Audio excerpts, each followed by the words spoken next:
تازہ ترین ویڈیوز کے لیے چینل کو سبسکرائب کر کے بیل آئیکن اور آل نوٹیفیکیشن پر کلک کریں تاکہ آپ کو ملے ہر خبر سب سے پہلے۔ اور ناظرین، یہاں پر آپ کو کراچی کی موسم کی صورتحال سے آگاہ کرتا ہوں۔ کراچی اور گرد و نواح کے ساحلی علاقوں میں آج سے 1 اکتوبر تک تیز بارشوں کی پیشگوئی کی گئی ہے۔ محکمہ موسمیات نے خبردار کیا ہے کہ طوفانی بارشیں کراچی میں اربن فلڈنگ کا باعث بن سکتی ہیں۔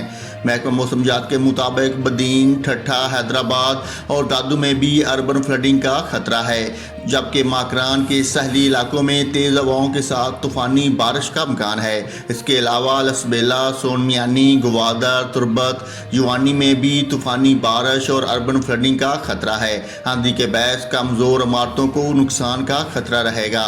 محکمہ موسمیات کا کہنا ہے کہ 30 ستمبر سے 3 اکتوبر کے دوران سمندر میں طغیانی رہ سکتی ہے، اس لیے ماہی گیروں کو آج سے 3 اکتوبر تک سمندر میں نہ جانے کی ہدایت کی گئی ہے۔